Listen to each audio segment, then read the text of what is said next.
એસ્ટ્રોનોમીનો first part જોઈ ગયા હતા. ક્લિયર? એસ્ટ્રોનોમીની અંદર આપણે જોઈ ગયા હતા કયા કયા ટોપિક જોયા હતા? લાઈક આપણે સૌથી પહેલા જોયું બિગ બેંગ સિદ્ધાંત. એ બિગ બેંગ સિદ્ધાંતમાંથી આપણે આકાશગંગાની ઉત્પત્તિ જોઈ. આકાશગંગા એટલે આપણી આકાશગંગા છે મિલ્કી વે, બરાબર, જેને આપણે તારાઓનો સમૂહ તારામંડળ પણ કહીએ છીએ. પછી આપણે જે તારામંડળોનો સમૂહ ભેગો થશે, તારાઓનો સમૂહ તારામંડળ ને તારામંડળોનો સમૂહ, એને આપણે કીધું હતું સુપર ક્લસ્ટર. એક સુપર ક્લસ્ટરનું નામ લખી નાખજો, સરસ્વતી સુપર ક્લસ્ટર, જે સૌથી વિશાળ સુપર ક્લસ્ટર છે. ક્લિયર? આટલા ટોપિક આપણે જોઈ ગયા હતા. ત્યાર પછી આપણે જોયું હતું તારાઓનું નિર્માણ કેવી રીતના થાય. આટલા ટોપિક આપણે ગઈકાલે જોઈ ગયા હતા ફર્સ્ટ લેક્ચરની અંદર.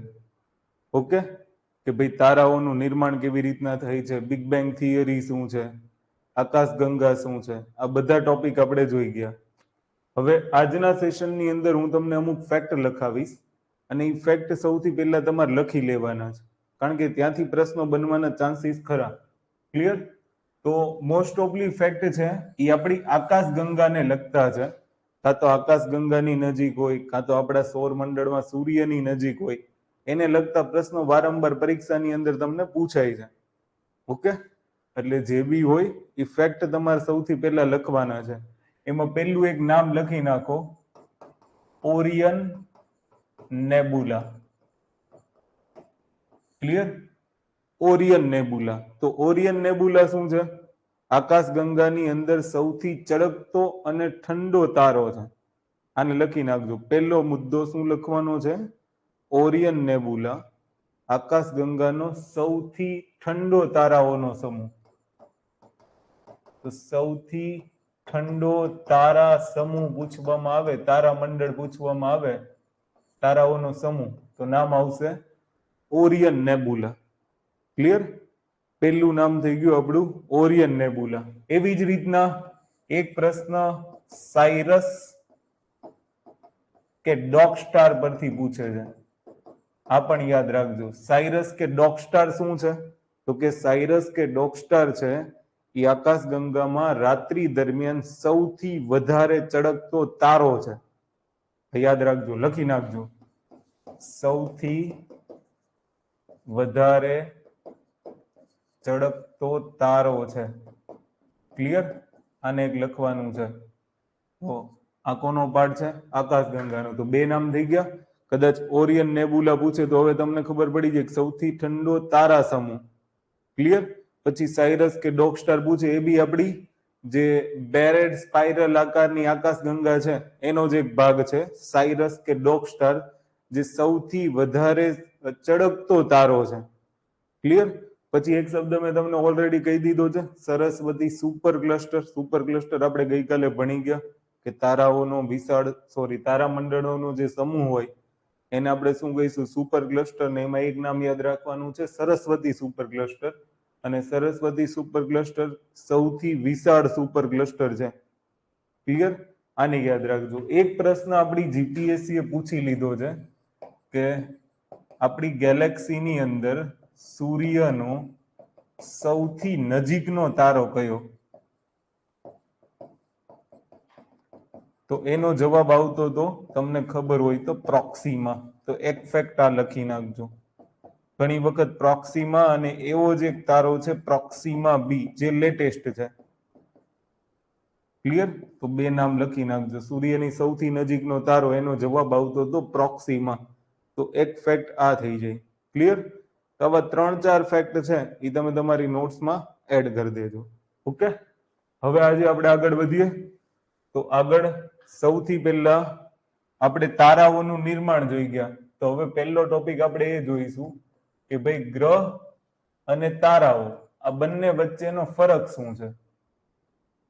ક્લિયર? તો જો ગઈકાલે આપણે જોઈ ગયા કે ભાઈ ગ્રહ અને તારા વચ્ચેનો ફરક શું છે. તો તારાની અંદર તાપ ન્યુક્લિયસ સંલયન પ્રક્રિયા થાય અને એના કારણે તારાઓ છે એ સ્વયં પ્રકાશિત હોય. પહેલો મુદ્દો, તારાઓ કેવા હોય? સ્વયં પ્રકાશિત. ગ્રહો સ્વયં પ્રકાશિત હોતા નથી. અગર માની લો કે તારાની અંદરથી ઉર્જા ઉત્પન્ન થાય છે, પ્રકાશનું પ્રકાશ ઉર્જા સ્વરૂપે ઉત્પન્ન થાય છે, તે ઉર્જાના કારણે ગરમ હોઈ શકે છે. જ્યારે ગ્રહો મોટા ભાગે કેવા હશે? તો કે ઠંડા હશે. ક્લિયર? તારાઓ તમે જુઓ પૃથ્વી ઉપરથી જોશો ને તો દૂર દેખાશે. તો એ દૂર દેખાવાનું કારણ શું છે? સોરી, પૃથ્વી ઉપરથી જોશો તો નાના દેખાશે. તો એ નાના દેખાવાનું કારણ શું છે? એ પૃથ્વીથી દૂર છે. અને ગ્રહો તમને તારા કરતા મોટા દેખાશે. તો એનું કારણ શું છે? તો કે પૃથ્વીથી નજીક હોવાના કારણે એ કેવા દેખાશે? મોટા દેખાશે. બીજું, આની ઘનતા વધારે હોય. ગ્રહોની ઘનતા કેવી હોય? વધારે. કારણ કે એની અંદર તમને ઘન અને તરલ પદાર્થો જોવા મળશે, પ્રવાહી પદાર્થો. જ્યારે આમાં વાયુ પદાર્થો હશે ને, અને જેમાં વાયુ પદાર્થો હોય એની ઘનતા ઓછી હોય. તો એક તફાવત તમને આ મળી જાય કે તમને કોઈ પૂછે કે ભાઈ ગ્રહ અને તારા વચ્ચેનો તફાવત શું, તો તમે આ નહીં લખી શકો છો. ક્લિયર?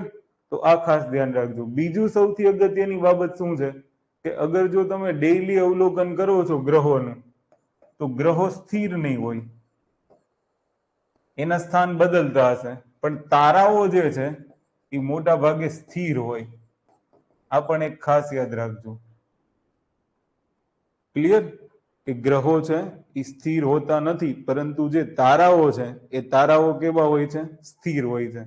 બીજો મેઇન ડિફરન્સ શું છે? ખાસ ધ્યાન રાખજો કે ગ્રહો છે એ સૂર્યની પરિક્રમા કરે. આ એક શબ્દ ખાસ યાદ રાખી લેજો.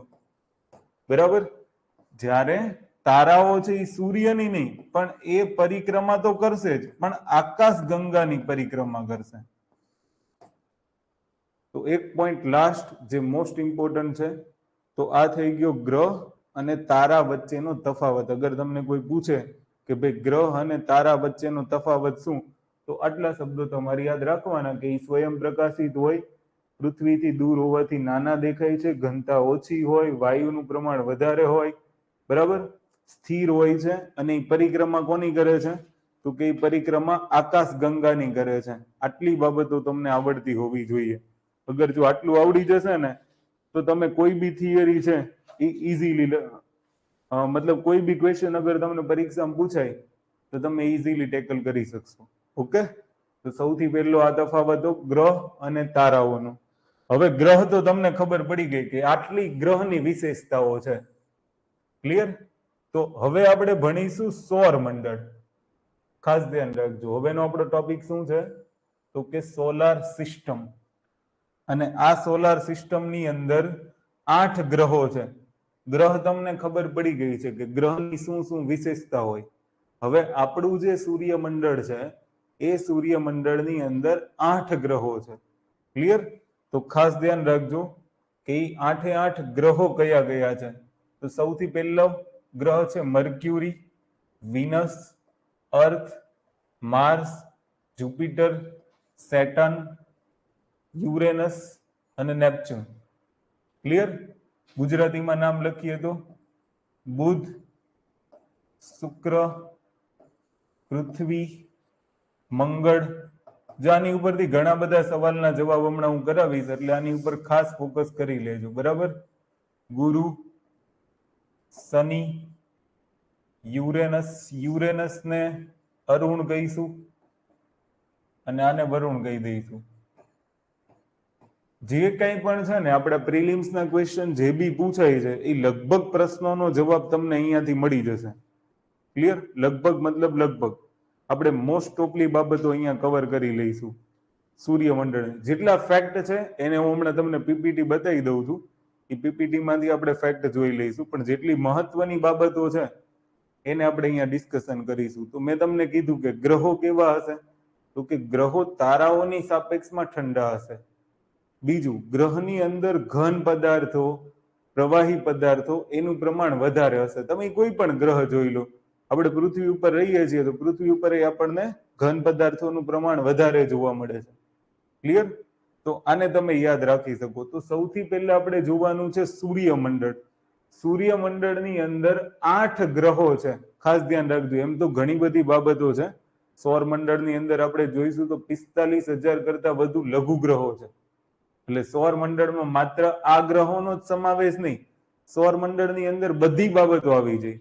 એમાં સૂર્ય આવી જાય, 8 ગ્રહો આવી જાય, ઉપગ્રહો આવી જાય, લઘુ ગ્રહો આવી જાય, ધૂમકેતુ, ઉલ્કા, બરાબર, ડ્વાર્ફ પ્લેનેટ, બધી જ બાબતો ભેગી થઈ અને શું બનશે? તો કે સૌર મંડળ બનશે. એક સૌર પરિવારની રચના થશે જેમાં આ બધા જ હશે. બરાબર, મેં તમને કીધું એટલા શબ્દો યાદ રાખજો.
હવે અવાજ આવે છે?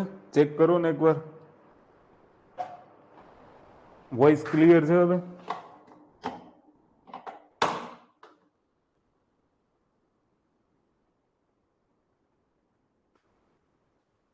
ક્યાંથી બાકી છે એ એકવાર કહી દેજો. બાકી ક્યાંથી છે? હજુ અવાજ નથી.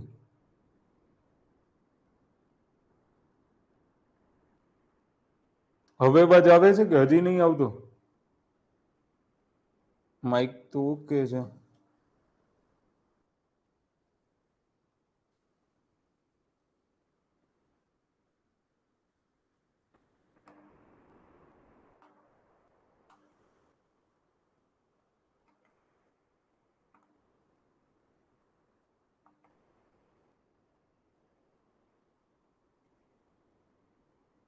આવે છે અવાજ? મને એક વખત યસ લખીને કન્ફર્મ કરી દો ને. વોઇસ ક્લિયર આવે છે કે નહીં? અને ક્યાંથી વોઇસ કપાણો એ જરાક કહી દેજો.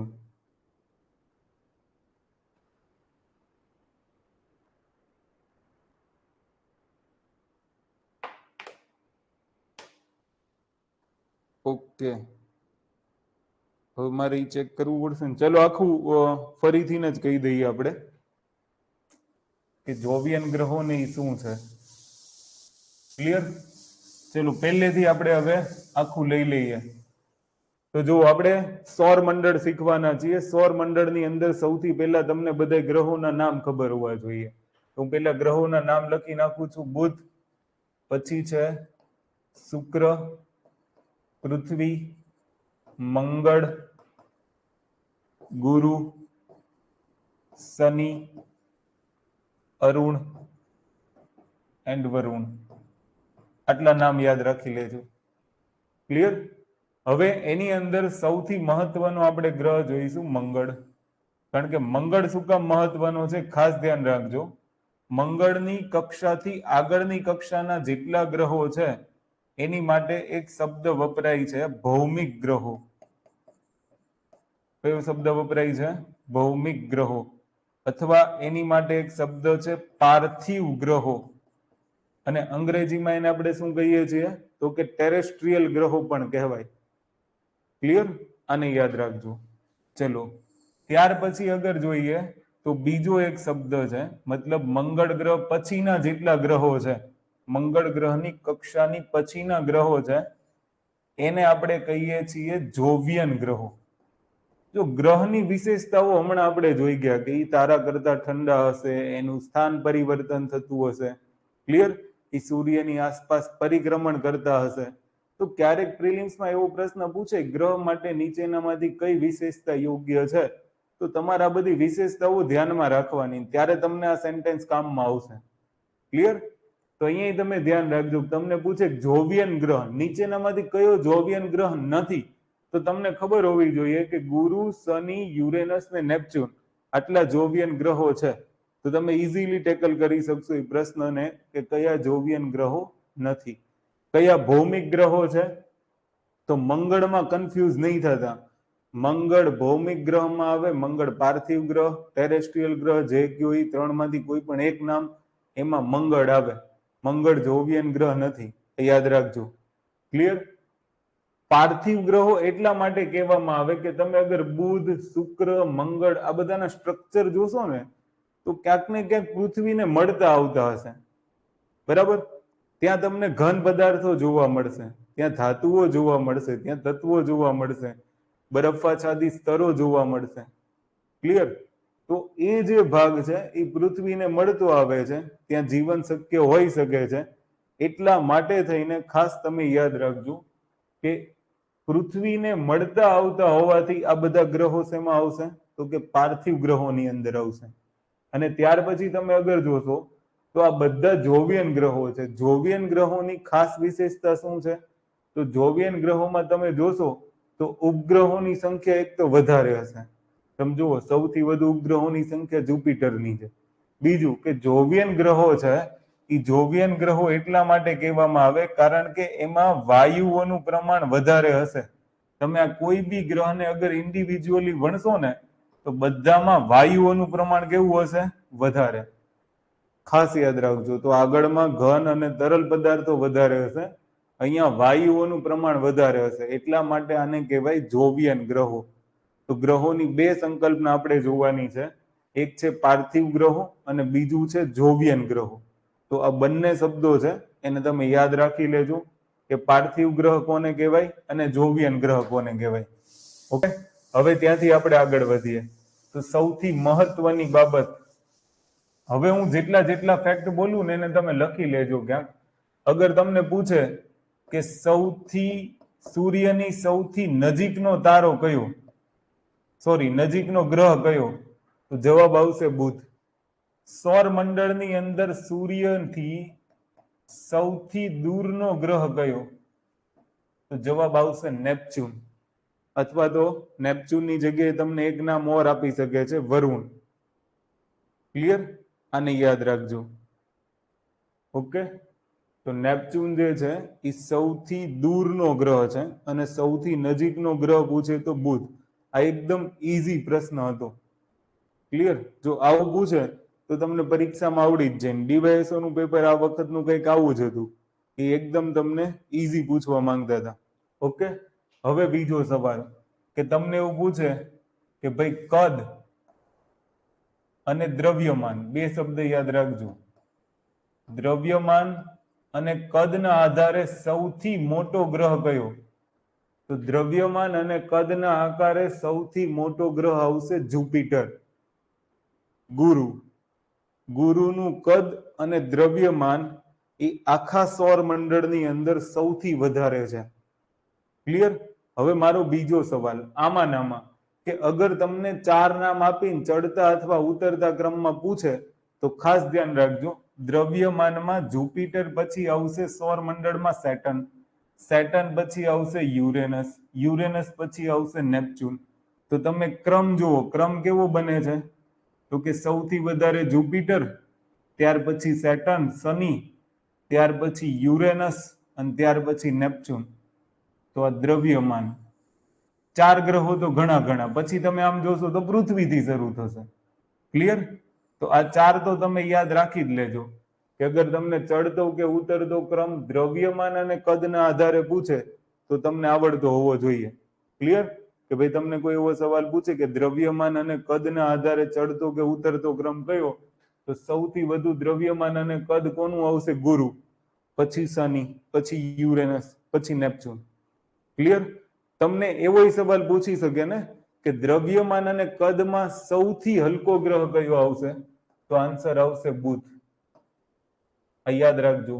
દ્રવ્યમાન અને કદમાં સૌથી ઓછું દ્રવ્યમાન અને કદ કોનું? તો જવાબ આવશે બુધ. ચિત્ર આ તમે ઓબ્ઝર્વ કરશો ને, ઓબ્ઝર્વેશન ઉપરથી જ ઘણા બધા પ્રશ્નોના જવાબ મળી જશે. તો તમારે 2 સ્ટેટમેન્ટ તો ખાસ લખવાના કે દ્રવ્યમાન અને કદ સૌથી વધારે પૂછે તો ગુરુ અને સૌથી ઓછું પૂછે તો બુધ. આ પહેલો શબ્દ. ક્લિયર? આને યાદ રાખી લેજો. પછી અગર માની લો કે તમને એવું પૂછે છે કે ભાઈ ઘનતાના આધારે, તો ઘનતા સૌથી વધારે, ખાસ ધ્યાન રાખજો, સૌથી વધારે ઘનતા પૃથ્વીની છે. ક્લિયર? અને સૌથી ઓછી ઘનતા એ શનિ ગ્રહની છે. ખાસ ધ્યાનથી સાંભળજો કે તમને એવું પૂછે કે ઘનત્વના આધારે સૌથી વધારે ઘનતા ધરાવતો ગ્રહ નીચેનામાંથી કયો? તો જવાબ આવશે પૃથ્વી. ક્લિયર? અને ઘનત્વના આધારે સૌથી ઓછી ઘનતા ધરાવતો ગ્રહ કયો? તો આન્સર આવશે શનિ, કારણ કે શનિની અંદર વાયુઓનું પ્રમાણ વધારે છે, જ્યારે પૃથ્વીની અંદર ઘન પદાર્થો પણ છે. તો ઘનતા કોની વધારે હશે? તો કે પૃથ્વીની. અગર માની લો કે ઘનત્વના આધારે જો તમારે એને દર્શાવવું હોય કે સૌથી વધુ ઘનતા કોની, પછી એનાથી ઓછી કોની, મતલબ ઉતરતો ક્રમ જો તમારે હોય ને તો આવું જ યાદ રાખવાનું, પૃથ્વી પછી બુધ, શુક્ર, મંગળ. 4 નામ યાદ રાખી લેવાના. કદાચ પૂછશે તો ટોપ 4 પૂછશે, અને 4 આવડશે ને તો એ લગભગ બીજા 4 ના વિકલ્પો તમે આરામથી જોઈ શકશો. ક્લિયર? તો ઈઝીલી થઈ ગયું ને. અહીંયા પૃથ્વી પછી ઘનતા બુધની, પછી શુક્રની, પછી મંગળની. એટલે આપણું કામ પૂરું. અને સૌથી ઓછી ઘનતા મેં તમને કહી દીધી, કોની આવશે? તો કે શનિની આવશે. અગર ચડતો ઉતરતો ક્રમ પૂછે તો આમાંથી કોઈ બી વિકલ્પ તમારી સામે આવી શકે. ક્લિયર? પછી હવે તમને મેં એક સવાલ એ બી કહી દીધો કે ભાઈ આમાં પાર્થિવ ગ્રહો કયા કયા છે? તો બુધ, શુક્ર, મંગળ, પૃથ્વી. આટલા કયા ગ્રહો છે? તો કે પાર્થિવ ગ્રહો છે, ટેરેસ્ટ્રીયલ ગ્રહો છે. પછી ગુરુ, શનિ, નેપચ્યુન, યુરેનસ, આ બધા કયા ગ્રહો છે? તો કે જોવિયન ગ્રહો છે. એક સવાલ આ થઈ ગયો. તો જો આપણે દ્રવ્યમાન અને કદ જોઈ ગયા, પછી ઘનતાના આધારે જોઈ ગયા, પછી પાર્થિવ અને જોવિયન ગ્રહો જોઈ ગયા. હવે આપણે જોવાનું છે, સોરી, એક ઓર મુદ્દો જોઈ ગયા ને કે સૌથી નજીક કોણ છે, સૌથી દૂર કોણ છે. હવે most important topic. Most important topic એટલા માટે કે આ તમને પરિક્રમણ વેગ, શબ્દ ધ્યાન રાખજો, પરિક્રમણ વેગ અને એક આવશે પરિભ્રમણ વેગ.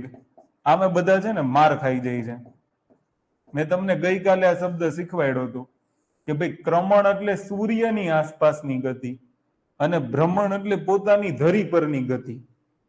યાદ રાખજો, ભ્રમણ મતલબ ધરી પરની ગતિ થશે અને ક્રમણ મતલબ સૂર્યની આસપાસની ગતિ થશે. હવે તમને કોઈ એવું પૂછે કે ભાઈ પોતાની ધરી ઉપર સૌથી વધારે વેગ કોનો, આવો સવાલ તમને પૂછી શકે. બરાબર, ખાસ ધ્યાન રાખજો.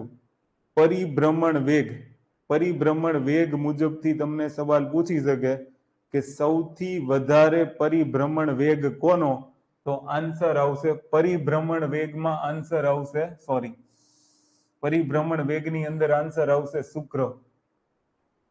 ખાસ યાદ રાખજો, સૌથી વધારે પરિભ્રમણ વેગ પૂછે તો જવાબ આવશે શુક્ર અને સૌથી ઓછો પરિભ્રમણ વેગ પૂછે તો જવાબ આવશે ગુરુ. ક્લિયર? હવે નેક્સ્ટ ક્વેશ્ચન કે સૌથી વધારે પરિક્રમણ વેગ પૂછે. ખાસ ધ્યાનથી સાંભળજો શબ્દ, સૌથી વધારે પરિક્રમણ વેગ પૂછે તો જવાબ આવ સૌથી ઓછો, સૌથી ઓછો પરિક્રમણ વેગ પૂછે તો જવાબ આવશે બુધ અને સૌથી વધારે પરિક્રમણ વેગ પૂછે તો જવાબ આવશે વરુણ, નેપચ્યુન. ક્લિયર થાય છે? આ શબ્દને તમે યાદ રાખી લેજો. વધારે પરિભ્રમણ વેગ કોનો, તો પરિભ્રમણ વેગ વિનસનો. સૌથી ઓછો પરિભ્રમણ વેગ કોનો, તો ગુરુ ગ્રહનો. સૌથી વધારે પરિક્રમણ વેગ કોનો, જવાબ આવશે વરુણ, નેપચ્યુન. સૌથી ઓછો પરિક્રમણ વેગ કોનો, તો કે મર્ક્યુરીનો. એટલું યાદ રાખી લેજો કે પરિક્રમણ સૂર્યની નજીક હશે ને, જે સૌથી વધારે નજીક સૂર્યની હોય ને, એને આકર્ષણ બળ સૌથી વધુ લાગે એટલે એ ધીમે ધીમે ગતિ કરશે. સૂર્યની સૌથી જેમ દૂર જશો એમ આકર્ષણ બળ ઓછું થતું જશે, એમ એનો પરિક્રમણ વેગ વધતો જાય. તો સૌથી વધારે પરિક્રમણ વેગ પૂછે તો વરુણ, નેપચ્યુન અને સૌથી ઓછો પરિક્રમણ વેગ પૂછે તો બુધ. આ યાદ રાખી લેજો. સૌથી દૂરના અને સૌથી નજીકના ઉપર યાદ રાખી લેજો કે જે સૌથી નજીકનો છે એનો પરિક્રમણ વેગ સૌથી ઓછો અને જે સૌથી દૂરનો છે એનો પરિક્રમણ વેગ સૌથી વધારે. આ બે સ્ટેટમેન્ટને જોઈન્ટ કરી દેજો. ક્યારેક તમને બુધ માટે નીચેનામાં કયું વિધાન સત્ય છે, તો બુધ સૂર્યમંડળમાં સૌથી નજીકનો ગ્રહ છે.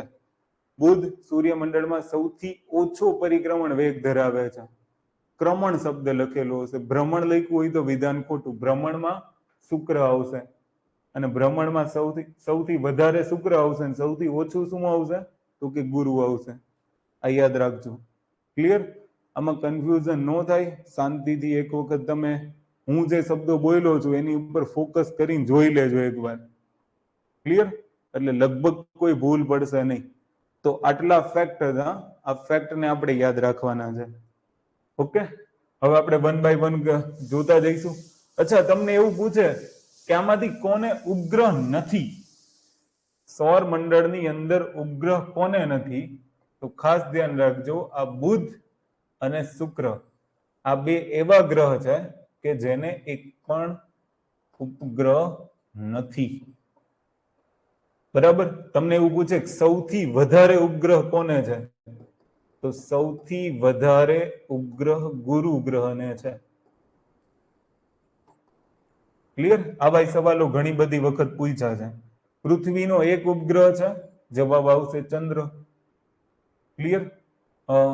માર્સ માટે હમણાં આપણે જોઈશું જ પર્ટિક્યુલરલી ફોબોસ અને ડીમોસ. ક્લિયર? તો એના કરતા યાદ રાખજો કોને ઉપગ્રહ નથી, તો બુધ અને શુક્રને ઉપગ્રહ નથી. સૌથી વધારે ઉપગ્રહો કોને છે, ગુરુ ગ્રહને છે. ચંદ્રનો એક ઉપગ્રહ છે અને પૃથ્વી છે અને પૃથ્વી ચંદ્રનો કુદરતી ઉપગ્રહ છે. આની માટે ઘણી બધી થિયરી છે. બરાબર? 3-4 થિયરીઓ છે. એક આવે છે કેપ્ચર થિયરી, કદાચ તમે નામ સાંભળ્યું હોય તો. કેપ્ચર થિયરી શું કહે છે ખબર, કે ચંદ્ર પૃથ્વીનો ઉપગ્રહ બન્યો કેવી રીતના, તો કે પૃથ્વી ફરતી હશે ત્યારે ત્યાંથી કોઈ એવો પદાર્થ નજીકથી પસાર થયો હશે કે જે પૃથ્વીના ગુરુત્વાકર્ષણ બળે કેપ્ચર કરી લીધો હશે, એટલે ચંદ્ર છે એ પૃથ્વીનો ઉપગ્રહ બની ગયો. પણ આને બહુ માન્યતા મળી નહીં. આ સિદ્ધાંત એટલો બધો સ્વીકારવામાં આવ્યો નહીં. આ સિદ્ધાંતનો અસ્વીકાર થઈ ગયો.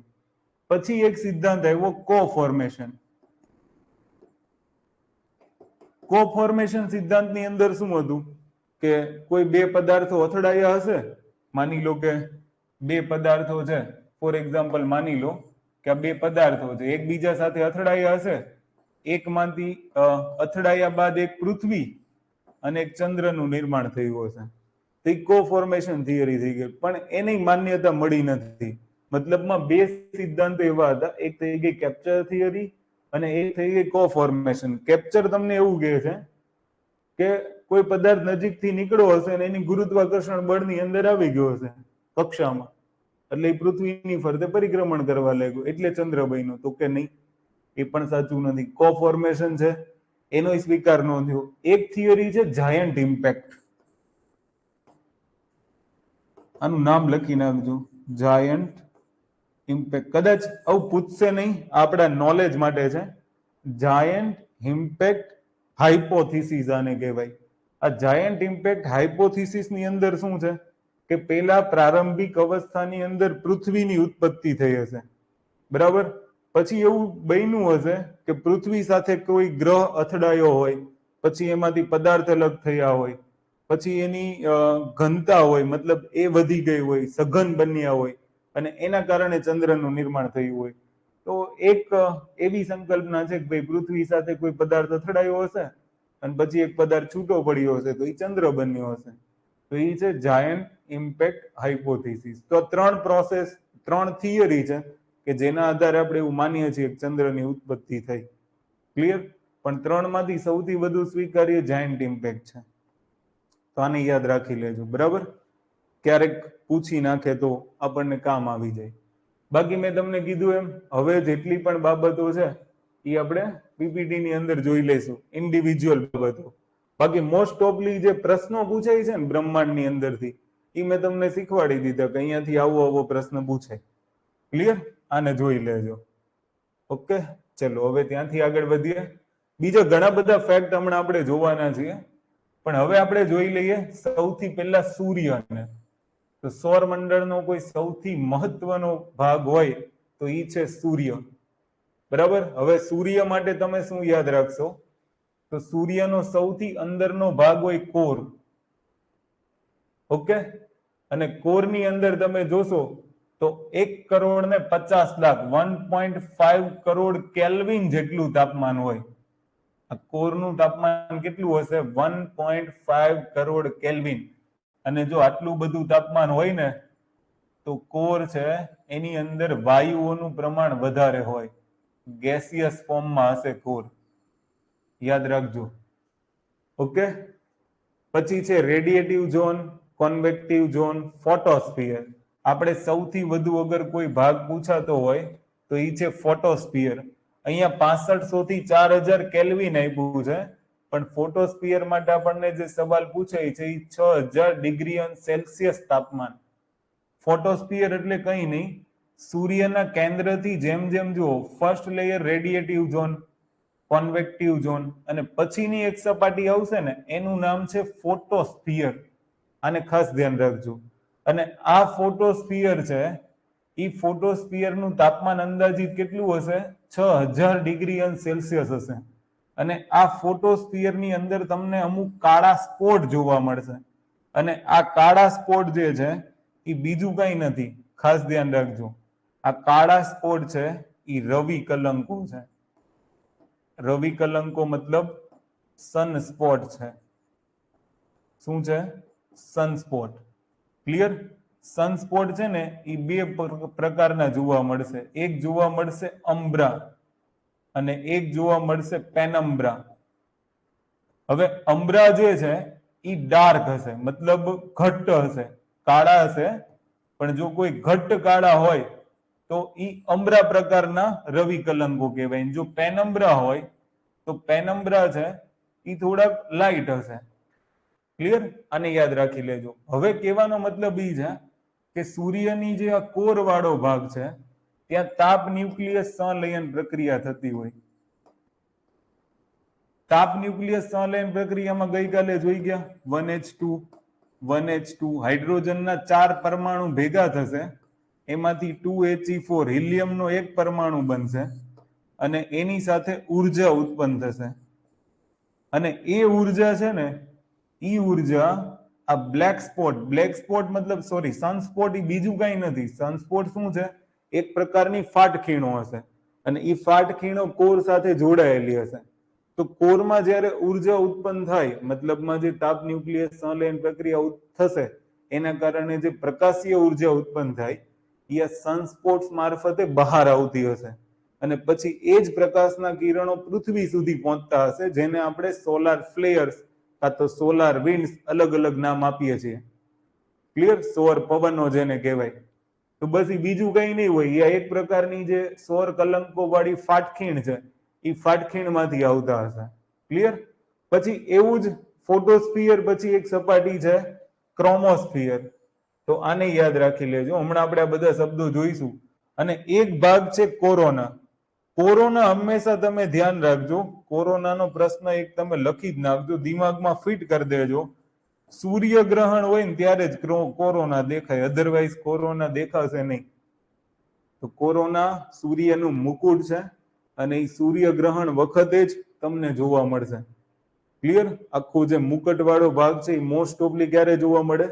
સૂર્યગ્રહણ વખતે. તો પ્રિલિમ્સ માટે તમારે આટલા ફેક્ટ યાદ રાખવાના છે સૂર્યની અંદરથી. ક્લિયર? ચલો હવે બીજું તો આપણે 1 by 1 પર્ટિક્યુલરલી એક એક ગ્રહને જોઈ લઈએ. ક્લિયર? કે કદાચ અહીંયાથી સવાલ આવી જાય. બરાબર? ચલો જુઓ. તો સૌથી પહેલા ઓકે, સૌર પરિવાર. તો મેં તમને હમણાં કીધું કે સૌર પરિવારની અંદર કોનો કોનો સમાવેશ થશે, તેને ખાસ ધ્યાનમાં રાખજો. સૌર પરિવાર છે તો સૌર પરિવારમાં 8 ગ્રહો, એક વામન ગ્રહ. વામન ગ્રહ કયો છે? તો કે પ્લુટો છે.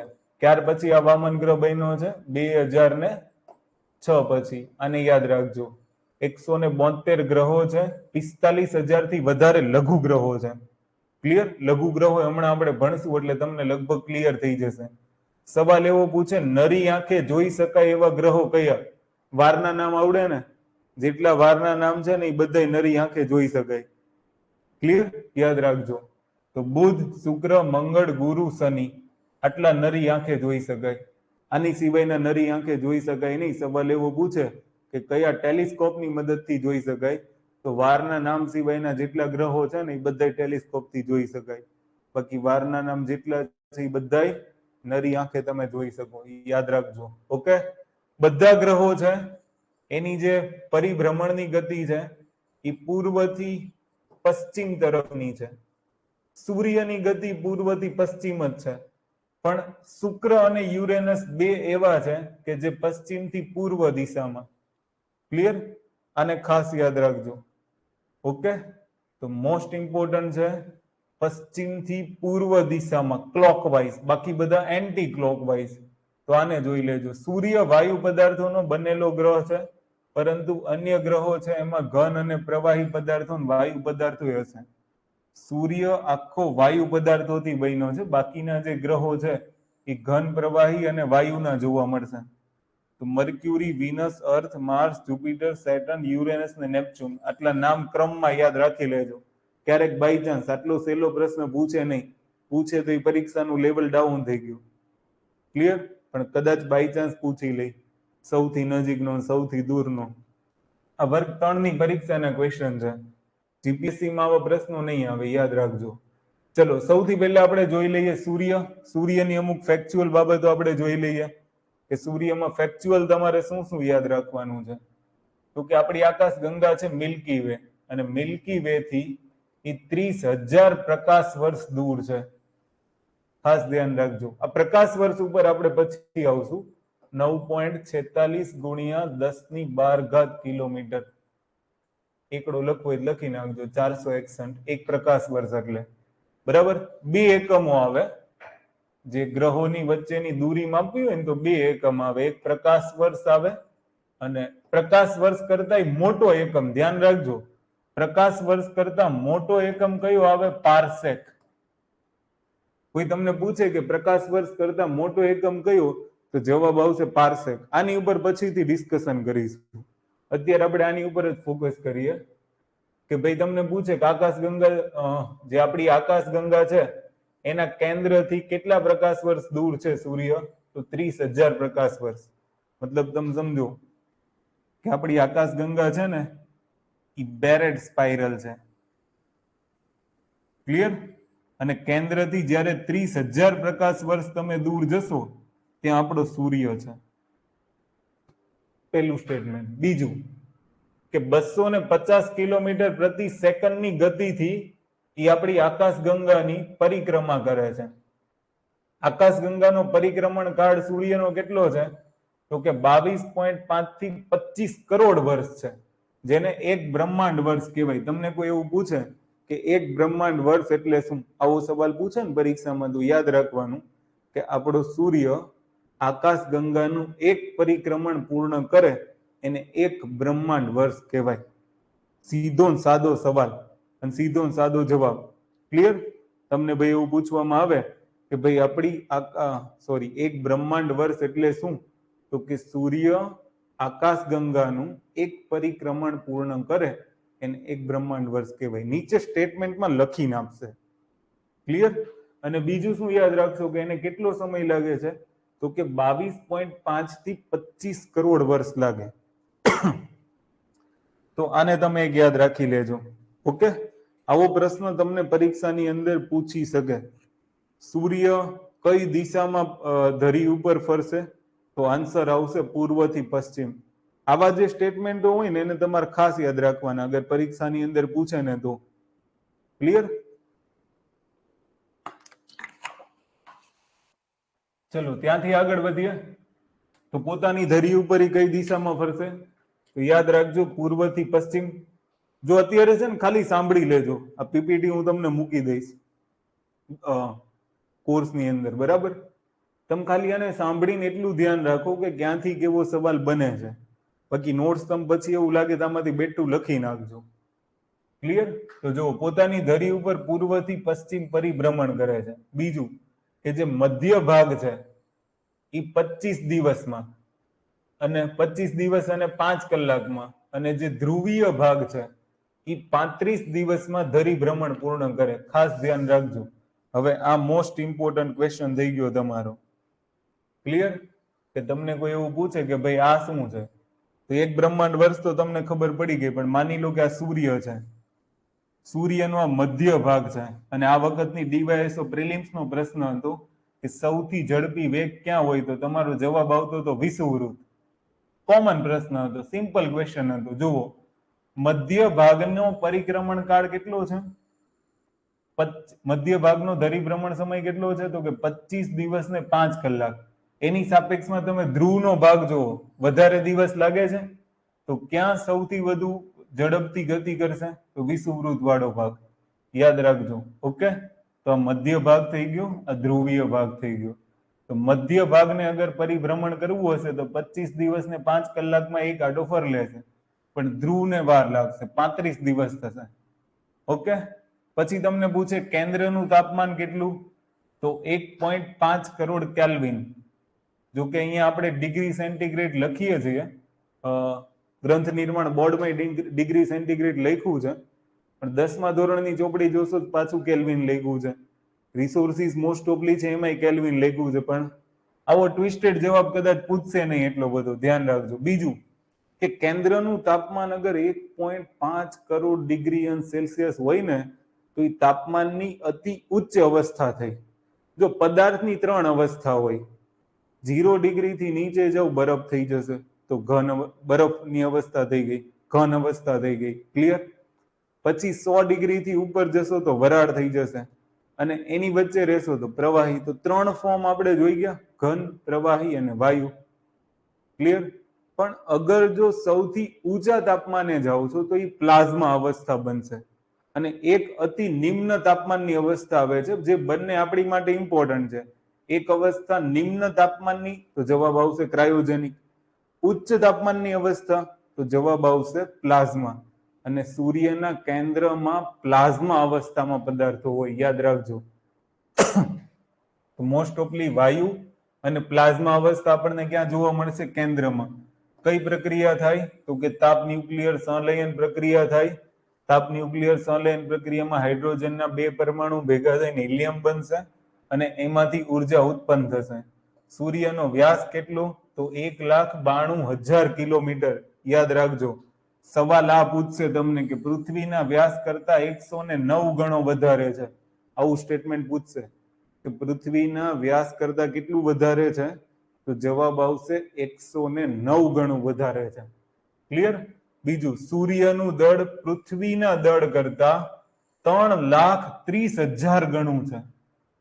સૂર્યનું દળ પૃથ્વીના દળ કરતા 3,30,000 ગણું છે. ક્લિયર? એક સૂર્યમાંથી 13 લાખ પૃથ્વીના ગોળા બને. જીપીએસસી 1-2 માં સેન્ટેન્સ બનાવીને પ્રશ્ન પૂછ્યો હતો. શબ્દ યાદ રાખજો તમે. સૂર્યનું ગુરુત્વાકર્ષણ બળ પૃથ્વી કરતા 28 ગણું વધારે છે. હવે આનો સિમ્પલ અર્થ હું તમને સમજાવું. ક્યારેક તમને પરીક્ષામાં સવાલ પૂછી લે, આનું કઈ નક્કી ન હોય. આપણે એને જોઈએ કે કઈ પ્રકારે આ સ્ટેટમેન્ટમાંથી ક્વેશ્ચન બને.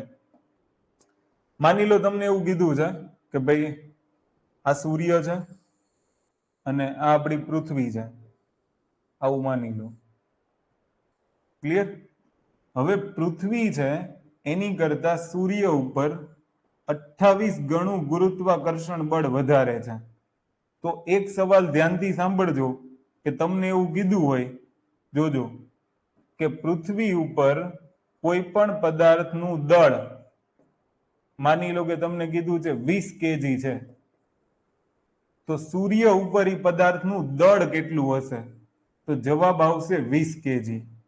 દળ નો બદલાય, દળ અચળ રહેશે. દળ ક્યારેય કોઈ પદાર્થનું બદલાય નહીં, કારણ કે W બરાબર mg આવશે. બરાબર?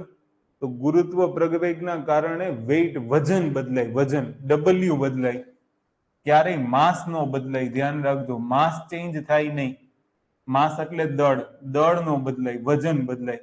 સવાલ પૂછે ને તો સવાલમાં શબ્દ જોવો પડે કે તમને એવું કીધું હોય કે પૃથ્વી ઉપર કોઈ પદાર્થનું વજન 20 કિલોગ્રામ હોય, તો સૂર્ય ઉપર એનું વજન કેટલું હશે? તો તમે અહીંયા કરો 28 ગુણ્યા 20, 28 ગુણ્યા 20 એટલે 560 kg થઈ જશે. પૃથ્વી ઉપરથી 20 કિલોની વસ્તુ લઈને જશો ને તો ત્યાં 560 kg થઈ જશે. દળ બદલાય નહીં, વજન બદલાય. શબ્દ યાદ રાખજો. ક્લિયર? તો ચંદ્ર માટે પૂછે ને તો એવું યાદ રાખી લેવાનું. ઓકે, ચલો જુઓ. તો સૂર્ય પૃથ્વીથી આશરે 15 કરોડ કિલોમીટર દૂર છે. તો અમુક કોમન સેન્ટેન્સ યાદ રાખવાની જરૂર નથી. અમુક જે મેઇન સેન્ટેન્સ છે ને એની ઉપર જ ફોકસ કરો. પછી સૂર્યના પ્રકાશનો વેગ 3 લાખ કિલોમીટર પ્રતિ સેકન્ડ છે. આને ધ્યાન રાખી લેજો. કેટલો છે? 3 લાખ કિલોમીટર પ્રતિ સેકન્ડ. હવે જો પ્રશ્ન ત્યાંથી નહીં પૂછાય છે. પ્રશ્ન કેવી રીતના પૂછાય કે પ્રકાશનો વેગ કેટલો છે? આવો સિમ્પલ પ્રશ્ન પૂછી લીધો છે ને એક વખત, જીપીએસસી 1-2 ની અંદર જ પૂછી લીધો છે. તમને એવું પૂછ્યું હતું કે ભાઈ પ્રકાશનો વેગ કેટલો? તો 3 ગુણ્યા 10⁸ મીટર પ્રતિ સેકન્ડ. માની લો મીટર છે, મીટરની જગ્યાએ આ જ ઓપ્શન કિલોમીટરમાં સાચો પાડવો હોય ને તો આને ભાગ્યા 1000 કરી નાખો એટલે 3 ઘાત નીકળી જાય. 1000 એટલે 3 ઘાત નીકળે તો 10⁵ કિલોમીટર પ્રતિ સેકન્ડ. અને આને જ તમે શું લખી શકો? 3 ની પાછળ 5 મિનિટ લગાડી શકો. તો આ 3 લાખ કિલોમીટર પ્રતિ સેકન્ડ થઈ ગયું. સેમ વસ્તુ તમને અહીંયા આપી છે કે 3 લાખ કિલોમીટર પ્રતિ સેકન્ડ છે. આ શબ્દને તમે ધ્યાનમાં રાખજો. ઓકે, પછી સૂર્ય અને અન્ય તારામાં તત્વનું પ્રમાણ જાણવા માટે શેનો ઉપયોગ થાય? તો સૂર્ય અને તારાઓની અંદર જો તત્વોનું પ્રમાણ જાણવું હોય તો જવાબ આવશે સ્પેક્ટ્રોમીટરનો ઉપયોગ થાય. શેનો ઉપયોગ થાય?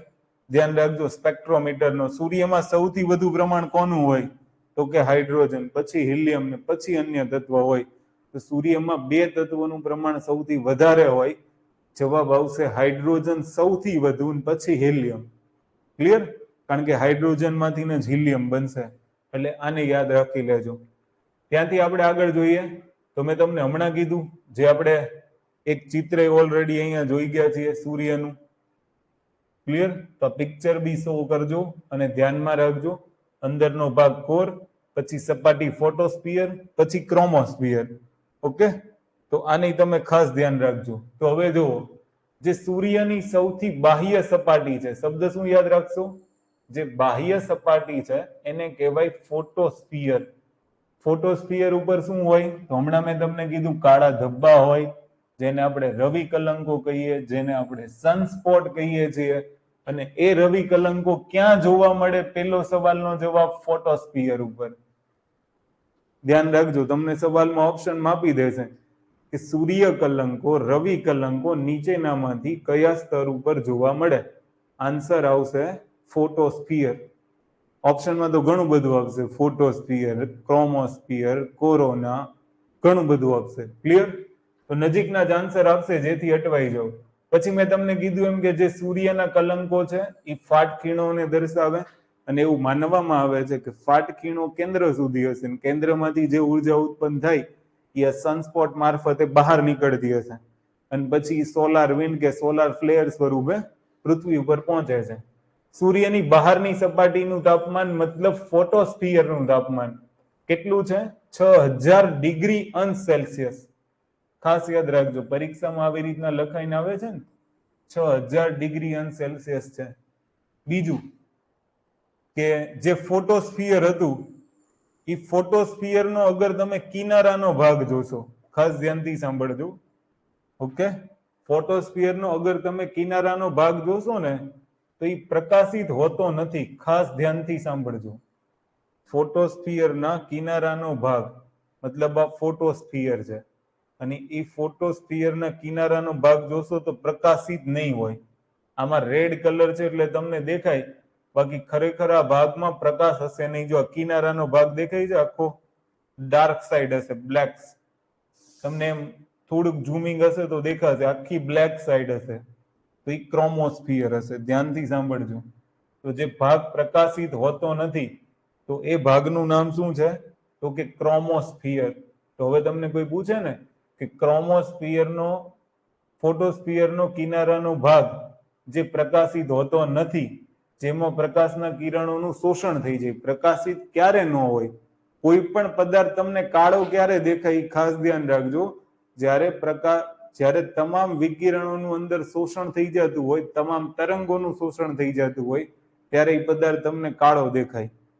તો અહીંયા ફોટોસ્ફિયરનો એક કિનારા વાળો ભાગ બ્લેક દેખાય છે. એનો મતલબ એવો છે કે એની અંદર તમામ પ્રકારના પ્રકાશીય તરંગોનું શોષણ થઈ જાય છે અને એટલે એ કાળો દેખાય છે, એટલે એને કહેવાય ક્રોમોસ્ફિયર. ખાસ ધ્યાનથી સાંભળજો. તો ક્રોમોસ્ફિયરની વિશેષતા ખબર હોવી જોઈએ કે એ પ્રકાશિત હોતો નથી, પ્રકાશનું શોષણ થઈ જાય છે અને એનો રંગ કેવો હોય છે? તો કે લાલ હોય છે. ક્લિયર? પછી મેં તમને કીધું એમ કે જે રવિ કલંકો છે એના કાળા ભાગને અમ્બ્રા કહેવાય. હલકો કાળો ભાગ હશે, જો ડાર્ક હોય ને તો અમ્બ્રા, અને લાઇટ ડાર્ક હોય તો પેનમ્બ્રા કહેવાય. ક્લિયર? બીજું, રવિ કલંકોની સંખ્યામાં ફેરફાર થાય? તો કે હા, થાય. ધ્યાન રાખજો. સેન્ટેન્સ જ બોલું છું હું, તમને સેન્ટેન્સ બોલીને સંભળાવું છું કે સૂર્યમાંથી કેટલા પ્રકારના સેન્ટેન્સ બની શકે. તમને કોઈ પૂછે કે સૂર્ય કલંકો સનસ્પોટની સંખ્યામાં ફેરફાર થાય? તો કે હા, થાય. અને એ પણ ક્યારે થાય? 11 વર્ષની ચક્રીય ઘટના સમયે. 11 વર્ષના કાળ પછી એમાં વધારો કે ઘટાડો થશે. વધારોય થઈ શકે છે ને ઘટાડોય થઈ શકે છે. કહેવાનો મતલબ એમ, સંખ્યામાં ફેરફાર થાય. બીજું કે આ જે સનસ્પોટ છે એનો જીવનકાળ કેટલો? તો કે દિવસમાંય હોય, મહિનાઓમાંય હોય. જીવનકાળ એનો દિવસથી લઈને મહિનાઓ સુધી હોઈ શકે છે. આ ધ્યાન રાખજો. ઓકે, પછી કોરોના ક્યારે જોવા મળશે? તો એમ નહીં લગતા 2019-20માં. ઓકે, કોરોના મતલબ સૂર્યનો સૂર્યગ્રહણ વખતે સૂર્યની ઉપર જે ચમકતો ભાગ દેખાશે મુકુટ જેવો, એને કોરોના કહેવાય. અને એ કોરોના ક્યારે જોવા મળશે? જવાબ આવશે સૂર્યગ્રહણ વખતે. ક્લિયર? કોરોના છે એમાંથી કયા વિકિરણોનું ઉત્સર્જન થાય? જવાબ આવશે એક્સરેઝ નું ઉત્સર્જન થાય. જેને સૂર્ય મુકુટ પણ કહેવામાં આવે છે. આટલું યાદ રાખજો. બીજું કે સૌર પવન કોને કહેવાય? તો સૂર્યમાંથી નીકળતા વિકિરણોને સૌર પવન કહેવાય. સૌર પવનોની અંદર મુખ્યત્વે ઇલેક્ટ્રોન અને પ્રોટોન હોય. એ ઉચ્ચ તાપમાનના લીધે શું હોય કે ઇલેક્ટ્રોન અને પ્રોટોન પ્લાઝ્મા અવસ્થામાં હોય. પછી સોલાર વિન્ડ છે એ સૂર્યની નજીક, પૃથ્વીની નજીક આવે. તો એ બી ઘટના એક સમજવા જેવી છે. તમે આજકાલ જે મિશનો ભણતા હોય ને એ મિશનોમાં મેં તમને શીખવાડ્યું હશે. અગર તમે કરંટના ક્લાસ વ્યવસ્થિત જોયા હોય ને તો માની લો કે આ સૂર્ય છે, બરોબર, અને આ આપણી પૃથ્વી છે. તો પૃથ્વીને પોતાનું ચુંબકીય ક્ષેત્ર છે. આ તમને બધાને ખબર હશે. ક્લિયર? કે આ એના ધ્રુવ લઈ લો, આવી રીતના એનું ચુંબકીય ક્ષેત્ર હશે. તો હવે શું થાય છે કે સૂર્યમાંથી જે સોલાર વિકિરણો આવે છે તો આ ચુંબકીય ક્ષેત્રની અંદર પ્રવેશે છે, અને ચુંબકીય ક્ષેત્રમાં ફેરફાર થવાના કારણે આ કિરણો સીધા પૃથ્વી ઉપર આવે છે, અને આ હાનિકારક કિરણો હોય. તો એટલા માટે તમે જુઓ કે અહીંયા લેંગ્રેન્જિયન પોઈન્ટ ઉપર એક સેટેલાઇટ મૂકવામાં આવશે ને પછી જોશે સોલાર વિન્ડનું ઓબ્ઝર્વેશન કરશે કે આની હાનિકારક અસર કેવી રીતના રોકી શકાય.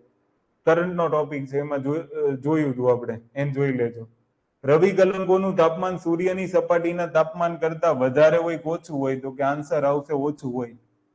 ખાસ ધ્યાન રાખજો, રવિ કલંકોનું તાપમાન સૂર્યની સપાટી મતલબ ફોટોસ્ફિયરના તાપમાન કરતા 1500 ડિગ્રી અંશ સેલ્સિયસ ઓછું હોય. તો સૂર્ય કલંકોનું તાપમાન ફોટોસ્ફિયર કરતા ઓછું હોય તો જવાબ આવશે હા. અને કેટલું ઓછું હોય? તો જવાબ આવશે 1500 ડિગ્રી અંશ સેલ્સિયસ જેટલું ઓછું હોય. ક્લિયર? તો તમારે આની અંદરથી આટલા ફેક્ટ યાદ રાખવાના છે. બાકી જે પૂછાય આપણે કોઈ ફેક્ટ છૂટે નહીં એની ધ્યાન રાખશું. લગભગ તો નહીં જ છૂટે, પણ છતાંય તમે જોઈ લેજો.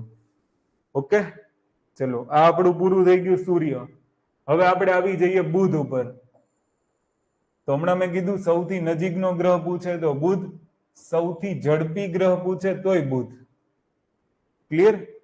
ખાસ તમે ધ્યાનથી સાંભળજો. અગર તમને એવું પૂછે કે સૌથી નજીકનો ગ્રહ કયો તો પણ બુધ આવશે, અને સૌથી ઝડપી ગ્રહ પૂછે તો પણ કયો આન્સર આવશે? બુધ જ આવશે. ક્લિયર? આને યાદ રાખજો. પરિક્રમણ કાળ સૌથી ઓછો કોનો? તો પણ જવાબ શું આવશે? બુધ. કે સૌથી ઓછો પરિક્રમણ એટલે સૂર્યની આજુબાજુમાં ચક્કર લગાવવાની છે. ધ્યાનથી સાંભળજો. ક્લિયર?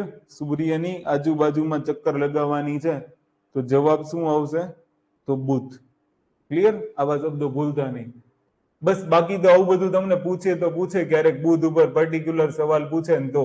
બાકી હું કહું ને એવા સવાલો એ લોકો વધારે પૂછે છે. તો કોમન ક્વેશ્ચન પૂછવું હોય તો આ પૂછી લેશે. વ્યાસ ને એવું તો ક્યારેક જ પૂછશે. આમે લખ્યું છે એટલા માટે તમને એમ ન થાય કે વૈભવ કીધું ને કેટલી પરિક્રમા હતી. બાકી એક વખત જોઈ લેવાનું. આટલું બધું ગોખવા જાવ ને તો જીપીએસસી ની તૈયારી જ ન થાય. એટલે પેલા ઈ ધ્યાન રાખજો, શું યાદ રાખવું ને શું યાદ ન રાખવું. ક્લિયર? સેન્ટેન્સ તો તમે અગર માની લો કે 2-3 સેન્ટેન્સ મેં કીધા એ આવડે છે ને તો તમે જવાબ આરામથી જજ કરી શકશો. કારણ કે 1 2 3 1 2 કાં તો 1 3 આવા જ જવાબો હશે. ક્લિયર? તેની માટે એટલા બધા ફેક્ટ નહીં ગોખવાના કે આપણી ઉપર ઓવરલોડિંગ થઈ જાય ફેક્ટ. મેં લખ્યા છે એટલે તમને એમ ન થાય કે આવડે નહીં. બાકી ચોપડી અહીંયા બેઠી ઉતારવાનો કોઈ મતલબ નથી. હા, તમને એ ખબર હોવી જોઈએ કે દૈનિક તાપમાનનો તફાવત સૌથી વધારે કયા ગ્રહ ઉપર? આન્સર આવશે બુધ. 600 ડિગ્રી અંશ સેલ્સિયસ જેટલો દૈનિક તાપમાનનો તફાવત બુધ ગ્રહ ઉપર જોવા મળે. બેઝિક બાબતો યાદ રાખો. પરિક્રમણ કાળ કોનો સૌથી વધારે વેગ? તો જવાબ આવશે બુધ. સૌથી ઓછો પરિક્રમણ વેગ કોનો છે? જવાબ આવશે બુધ. સૌથી નજીકનો ગ્રહ કયો? તો જવાબ આવશે બુધ. આ યાદ રાખો. બરાબર?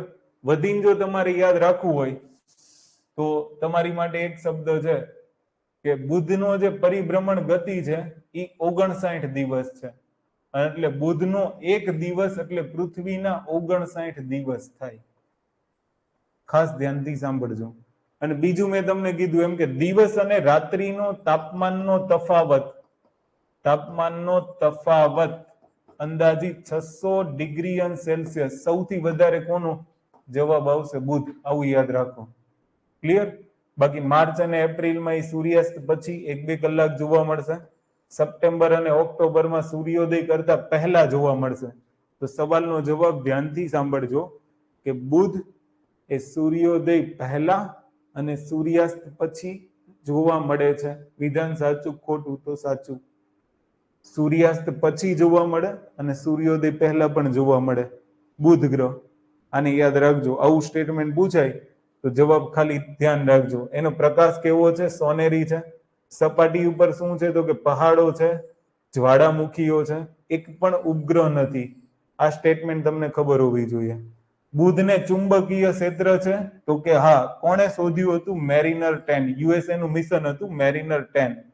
બુધ પરનું મિશન હતું. સૌથી વધારે પ્રમાણ કોનું? તો કે હાઇડ્રોજન અને હિલિયમનું. સોરી, નહિવત પ્રમાણ કોનું છે? તો કે હાઇડ્રોજન અને હિલિયમનું. આટલા શબ્દો યાદ રાખજો. જો હાઇડ્રોજન અને હિલિયમના સૌથી વધારે પ્રમાણ ક્યાંથી શરૂ થશે? જોવિયન ગ્રહોથી.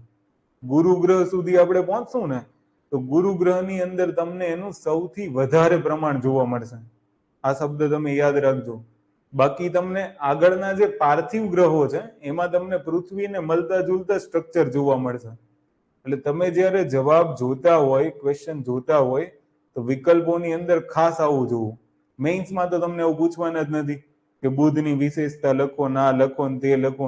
એવું કોઈ સવાલ તમને મેઇન્સમાં નહીં આવે. જે બી આવશે એ શેમાં આવશે? તો પ્રિલિમ્સમાં આવશે. ક્લિયર? તો આ થઈ ગયો આપણો બુધ ગ્રહ. ત્યાર પછી છે શુક્ર. તમને કોઈ પૂછે સૌથી વધારે ચમકતો તારો કયો? તો આન્સર આવશે શુક્ર. પછી એક પૂછે મોર્નિંગ સ્ટાર. પછી એક શબ્દ પૂછે તમને ઇવનિંગ સ્ટાર. તો બધાય નામ કોના છે? શુક્ર ગ્રહના છે. પૃથ્વીનો ટ્વિન સ્ટાર. તો પણ આન્સર શું આવશે? શુક્ર. 3 નામ તો યાદ રાખી લો કમસે કમ. બરાબર? મોર્નિંગ સ્ટાર પૂછે, ઇવનિંગ સ્ટાર પૂછે, ટ્વિન સ્ટાર પૂછે, તો બધાનો જવાબ શું આવશે? શુક્ર આવશે. મોર્નિંગ મતલબ મોર્નિંગમાં જોવા મળતો હશે, ઇવનિંગ મતલબ ઇવનિંગમાં જોવા મળતો હશે. તો આ ફાઇનલ છે. ક્લિયર? અને અગર તમને પૂછે કે સૂર્યમંડળનો સૌથી ચમકતો ગ્રહ કયો? તો પણ જવાબ શું આવશે? શુક્ર ગ્રહ. તો સૂર્યોદય પહેલા અને સૂર્યાસ્ત પછી પણ જોઈ શકાય છે. ક્લિયર? આને યાદ રાખી લેજો. ચલો જુઓ.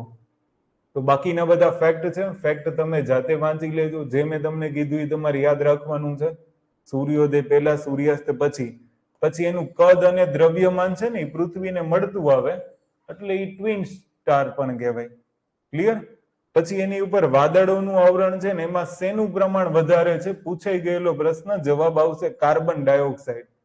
જીપીએસસીમાં બીજો પૂછાઈ ગયેલો પ્રશ્ન, ગ્રીક પ્રેમ અને સૌંદર્યની દેવી તરીકે કયો ગ્રહ? તો જવાબ આવશે વિનસ, શુક્ર ગ્રહ. આ પણ યાદ રાખી લેજો. 2 સવાલ પૂછાઈ ગયા, એને એક પણ ઉપગ્રહ નથી. ક્લિયર? તો આ એક મોસ્ટ ઇમ્પોર્ટન્ટ શબ્દ છે. આટલા શબ્દ તમારે ખાસ યાદ રાખવાના છે શુક્ર ગ્રહ માટે. શેનું પ્રમાણ તમને એવું પૂછે કે કયા વાયુનું પ્રમાણ વધારે છે? તો ત્યાં તમને કાર્બન ડાયોક્સાઇડનું પ્રમાણ વધારે જોવા મળશે.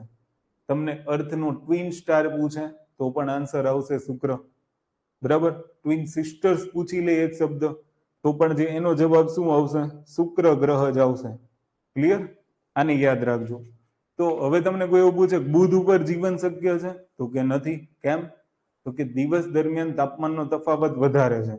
શુક્ર ઉપર આપણે પહોંચી શક્યા નથી કારણ કે 12 વાયુના ઘટ વાદળો જેટલા છે ને કે એની સપાટી સુધી પહોંચવું જ મુશ્કેલ છે. પછી આપણે એની સ્ટડી કરીએ ને પછી આપણે જોઈએ કે ત્યાં જીવન શક્ય છે કે નહીં. ક્લિયર? તો આટલા શબ્દો છે એને તમારે યાદ રાખવાના છે. ઓકે? તો 2 થઈ ગયું. હવે લગભગ મોસ્ટ ઓફલી તમારું કોઈ ફેક્ટ છૂટતું નથી. બરાબર? બાકી જે હશે એને આપણે જોઈ લઈશું. ચલો હવે જે મોસ્ટ ઇમ્પોર્ટન્ટ છે એ છે પૃથ્વી. તો પૃથ્વી ઉપર તો તમને બધાને ખબર જ હશે કે તમે એનો ધ્રુવીય વ્યાસ જુઓ તો 12,714 કિલોમીટર. ઓકે? અને તમે એનો વિષુવવૃત્તીય વ્યાસ જુઓ તો 12,756 કિલોમીટર. ધ્યાનથી સાંભળજો. 12,714 અને 12,756. મતલબ વિષુવવૃત્ત વાળો ભાગ છે ને એ વધારે છે, એનો વ્યાસ કેવો છે? વધારે. તો પેલું સ્ટેટમેન્ટ તમને અહીંયાથી ખબર પડી જવી જોઈએ કે વિષુવવૃત્તનો વ્યાસ પૃથ્વીના ધ્રુવીય વ્યાસ કરતા ઓછો છે. આ ધ્રુવીય વ્યાસ ધ્રુવો પરનો, અને આ વિષુવવૃત્તીય વ્યાસ. તો વિષુવવૃત્તીય વ્યાસ ધ્રુવીય વ્યાસ કરતા વધારે છે. આ ખાસ ધ્યાનથી સાંભળજો. હવે આવી જાય પરીખ.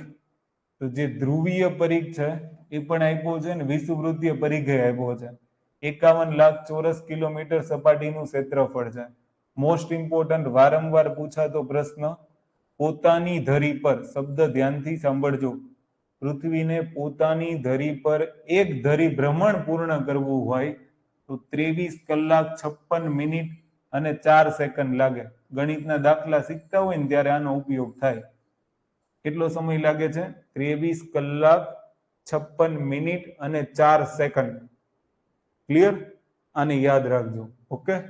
સૂર્યની આસપાસ એને પરિક્રમણ કરતા 365 દિવસ, 365 પૂર્ણાંક 1/4 છે.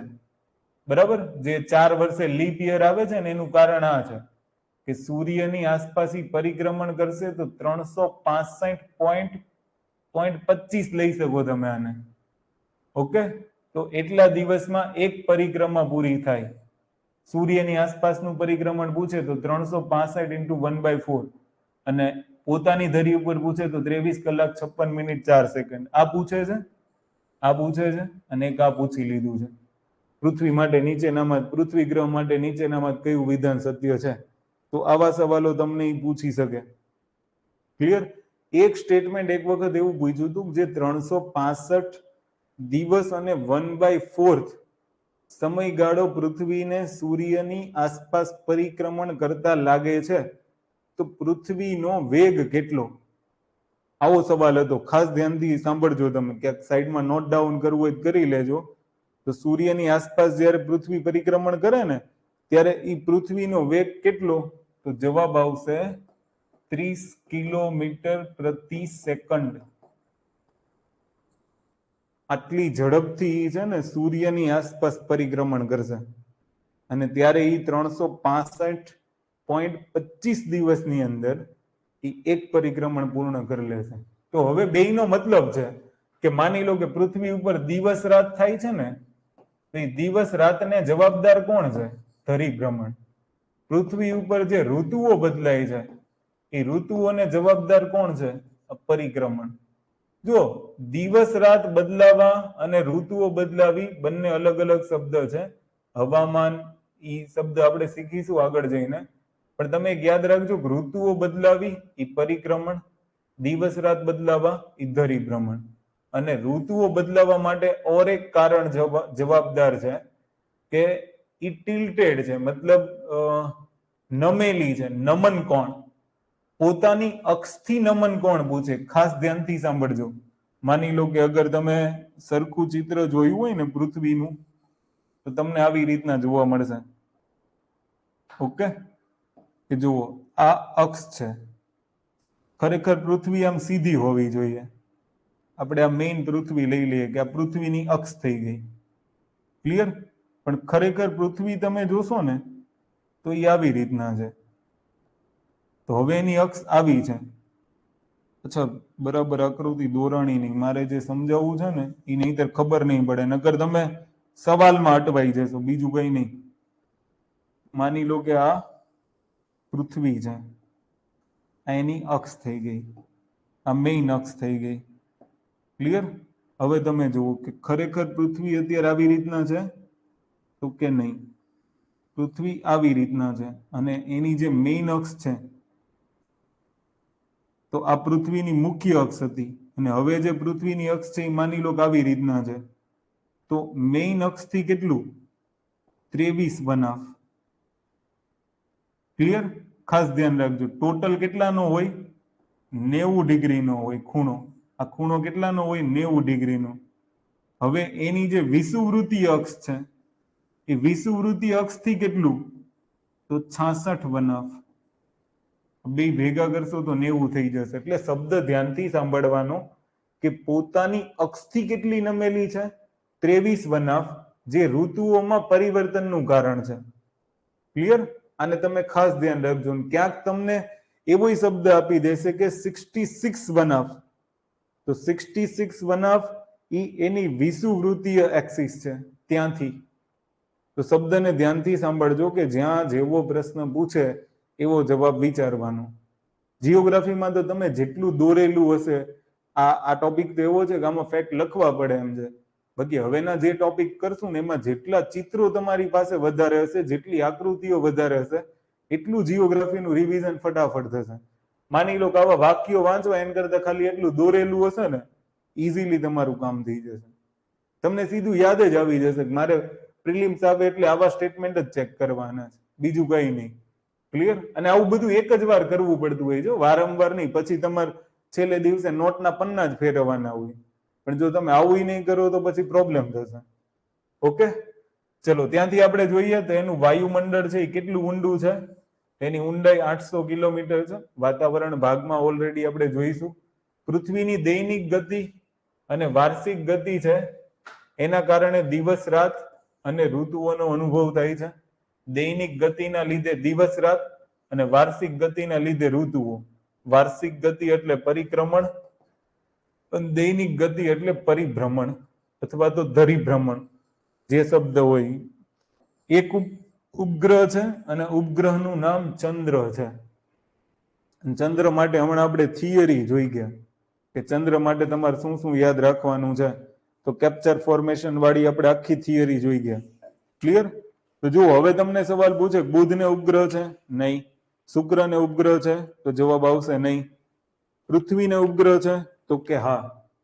સૂર્યમંડળનો અગર તમે ક્રમમાં જોશો તો પહેલો એવો ગ્રહ છે પૃથ્વી, જેને ઉપગ્રહ છે, અને એ ઉપગ્રહનું નામ છે ચંદ્ર.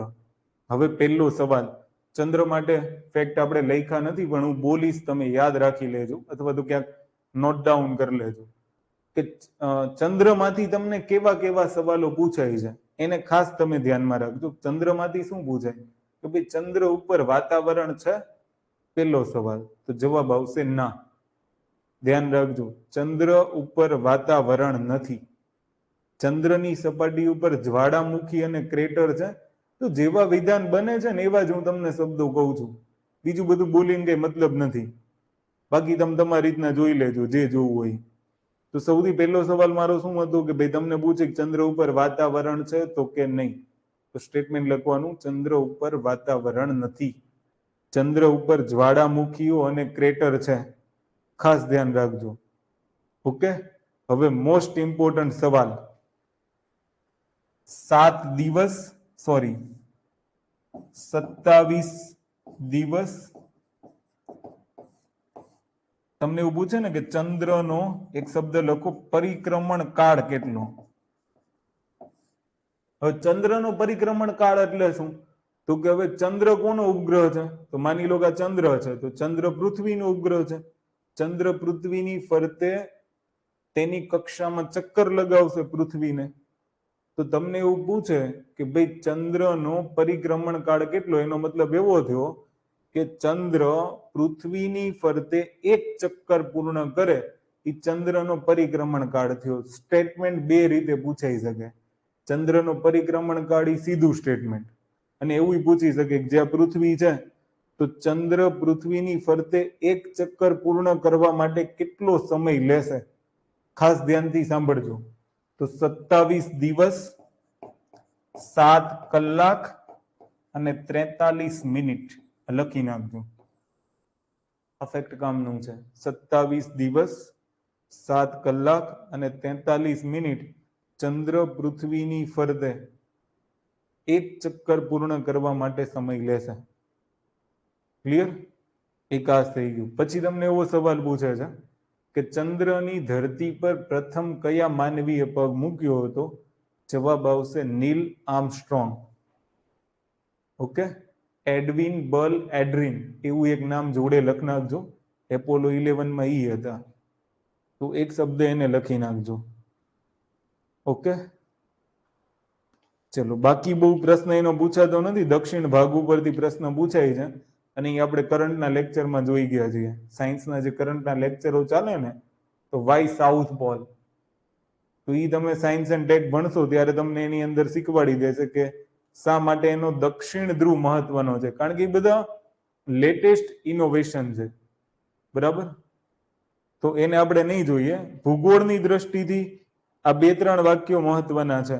અને એક શબ્દ લખવું હોય તો લખો કે જે ચંદ્ર છે એમાં સૌથી વધારે કયા તત્વનું પ્રમાણ હોય? તો જવાબ આવશે ચંદ્ર ઉપર ટાઇટેનિયમનું પ્રમાણ સૌથી વધારે છે. ટાઇટેનિયમ. એક સ્ટેટમેન્ટ એક વખત પૂછ્યું હતું કે ચંદ્રની ઉત્પત્તિ પૃથ્વી સમયે જ થઈ હતી, તો વિધાન સાચું આવ્યું હતું. આવું બી યાદ રાખી લેજો, એમાં કન્ફ્યુઝન નહીં કરતા. ક્લિયર? ચંદ્ર એટલો જૂનો છે જેટલી પૃથ્વી જૂની છે. ક્લિયર? તો આ બધા અંદાજા હોય છે, કોઈ ફેક્ટ વસ્તુ હોતી નથી. અહીંથી ક્યાં કરોડો વર્ષ દૂર આપણે સૂર્યને જોવા જવાના?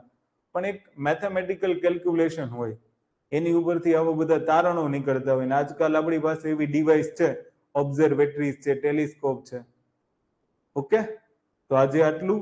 બાકી આપણે આવતીકાલે લેક્ચરમાં જોઈશું. આટલું તમે વાંચી લેજો. પરફેક્ટ ટાઈમ ટેબલ મૂકી દીધું છે, એ તમે જોઈ લેજો. એ પ્રમાણે લેક્ચર હશે.